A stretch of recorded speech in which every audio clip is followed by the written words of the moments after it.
Hello, আসসালামু আলাইকুম। সবাই কেমন আছেন? আশা করি সবাই ভালো আছেন। লার্নিং এর পক্ষ থেকে সবাইকে স্বাগতম। তো আজকে আমি আপনাদের দেখাবো কিভাবে মেটাডাটার মাধ্যমে কোনো ভেক্টর এসইও করবেন এবং সেটা কিভাবে মাইক্রোস্টক মার্কেটে আপলোড করবেন। আমরা আজকে এআই জেনারেটেড ভেক্টর আমরা আপলোড করে দেখাবো আপনাদের, এসইও করা দেখাবো। তো চলেন আমরা চলে যাই কিভাবে আমরা এসইও করব, দেন সেটা কিভাবে আপলোড করব। প্রথমে আমরা মেটাডাটা সফটওয়্যারটাকে ওপেন করব। মেটাডাটা সফটওয়্যার ওপেন করলে আমরা এরকম একটা ইন্টারফেস পাবো। দেন দেখেন এখানে ইমেজ আছে, ভেক্টর আছে, ভিডিও আছে। যেহেতু আমরা ভেক্টর নিয়ে কাজ করব, এজন্য আমরা ভেক্টরটা সিলেক্ট করব। এখন আপনি এখানে চাইলে আপনার কিওয়ার্ড, টাইটেল, ডেসক্রিপশন গুলো আপনি সুন্দর করে নিজের মতো সেটিং করে নিতে পারবেন। তো এই যে সেটিং এ চলে যাবেন, এই সেটিং এ যাওয়ার পরে আপনি কি এই যে দেখেন টাইটেলের সেটিংটা যখন আপনি মিনিমাম টাইটেল ক্যারেক্টার 80, আমার ম্যাক্সিমাম টাইটেল ক্যারেক্টার 125, মানে 125, 125। সো আপনি এটা চাইলে বাইরে কমাতে পারবেন, এটা আপনার ইচ্ছা। আমি 125ই রাখছি। মিনিমাম কিওয়ার্ড, ম্যাক্সিমাম কিওয়ার্ড আপনি আপনার মতন করে সিলেক্ট করে নিতে পারেন। আমার 38টা 40, আপনি চাইলে 40টাও দিতে পারেন, চাইলে কমাও দিতে পারেন। সো আমার 38টাই করা আছে, আমি 38টায় থাকুক, অসুবিধা নাই। ওকে। আর ম্যাক্সিমাম 50, একদম ফুল আপ করে দেওয়া 50 থাকবে। আচ্ছা, ডেসক্রিপশন আমার দুটো ফুল করে দেয়া। ডেসক্রিপশন খুব সহজে দরকার হয় না। আর কাস্টম ওয়ার্ড, মানে custom word include generated metadata, মানে আপনার কোন ওয়ার্ডটা মাস্ট বি দরকার সেটা যদি আপনি চান যে আপনি এটা দিবেন মাল্টিপল ওয়ার্ড উইথ কমা, যে ওয়ার্ড গুলো আপনার আসবে, আর দেন নেগেটিভ ওয়ার্ড যে ওয়ার্ড গুলো আপনি চান না সেই ওয়ার্ড গুলো আপনাকে দিয়ে দিবে। ওকে। সো আমি এটা সেভ সেটিং দিলাম না, আপনারা ঠিক করে সেভ সেটিং দিয়ে রাখবেন। এটা আমি কেটে দিলাম। দেন এটাকে আমি কিভাবে আপলোড করব, এটাকে প্রথমে আমি ভেক্টরগুলো এখানে আনতে হবে। সো আমাকে সিলেক্ট ভেক্টর যাইতে হবে। দেন আমি ফোল্ডার গুলো সিলেক্ট করব কোথায় আমার আছে। সো এই যে আমি দেখতাম যে আমার কিছু ভেক্টর আছে এখানে, আমি এটা ওপেন করে দিলাম। ওপেন করে দেওয়ার পর দেখেন পেন্ডিং অপশনে আছে, এটাকে স্টার্ট করতে হবে। এই যে প্রসেসিং স্টার্ট করতে হবে, দেখেন এটা স্টার্ট শুরু হয়ে গেছে।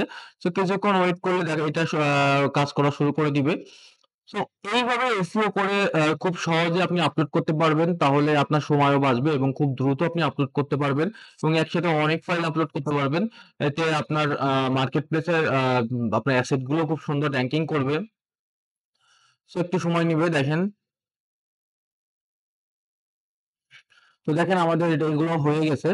এখন এখানে আরো কিছু কাজ আছে। এইগুলোকে আমার রিনেম করতে হবে। এগুলো আমার যে ফাইলগুলো ছিল, ফাইলগুলো এই নামে ছিল, এই নামের ফাইলগুলোকে এই নামে আনতে হচ্ছে। এক্ষেত্রে আমার কি করতে হচ্ছে, এই যে রিনেম অপশনটা আছে, এই যে রিনেম অপশন, এই রিনেম ফাইলে ক্লিক করতে হবে। দেন সিলেক্ট ফোল্ডার করে দিতে হবে। And okay. দেখেন এইখানে যে নামগুলো ছিল সেগুলো এখন আর নাই। এই নাম সেম হয়ে গেছে। সো আমার এসইও কমপ্লিট। এখন আপনি চাইলে এই যে CSV ফাইল, যেটা আপনি এগুলো দেখেন Adobe stock, flipping, Shutterstock, Vecteezy, Dreamstime, get image, এই যে স্টক মার্কেট, যেগুলো স্টক মার্কেটের জন্য আপনি চাইলে এগুলো এক্সপোর্ট করতে পারেন CSV ফাইলের ক্ষেত্রে। যেহেতু আমি এআই ফাইল আপলোড করব, সেই ক্ষেত্রে CSV ফাইলের দরকার হয় না। আপনি চাইলে CSV ফাইলে দিয়ে দিতে পারেন। সো আমি একটু CSV ফাইল দিয়ে দিলাম। অ্যাডোবে স্টক আমি যেহেতু আপলোড করব, যে এক্সপোর্ট CSV দিয়ে দিলাম। এই যে ফোল্ডার সিলেক্ট করা, সিলেক্ট ফোল্ডার, দেন ওকে। এখন আমি যে জিনিসটা করব, আমি এগুলোকে আপলোডে চলে যাব। সো আমার আপলোডে যেতে হবে। এই যে আমার ফাইলগুলো দেখেন, এই যে আমার ফাইল, আমি এই ফাইলগুলো ধরে ড্রপ এন্ড ড্র্যাগ করব। এই যে টেনে নিয়ে গেলাম, এই যে ড্র্যাগ এন্ড ড্রপ করে দিলাম। সো আপলোড হচ্ছে। একটু হয়তো কোনটা প্রবলেম আছে, কোনটা অনেক বেশি বড় ফাইল হয়ে গেছে যার কারণে নেয়নি।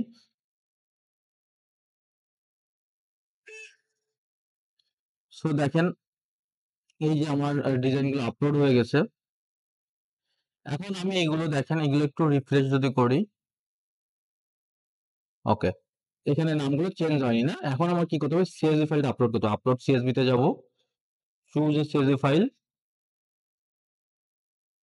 এই যে আমাদের এই যে CSV ফাইল, যেটা আমি এটা ওপেন করে দিব। ওপেন করে এখানে আপলোড করে দিব। দেন একটু রিফ্রেশ করব। দেখেন এখন কিন্তু আমার সব কমপ্লিট। আমি একটু এইখানে যে টাইটেল কিওয়ার্ড গুলো সেইগুলো এখানে আমি যোগ করে দিব। দেখেন এইখান থেকে যেগুলো পাইছি এক্সট্রা হয়ে গেছে 4টা, আমি 4টা মুছে দিব।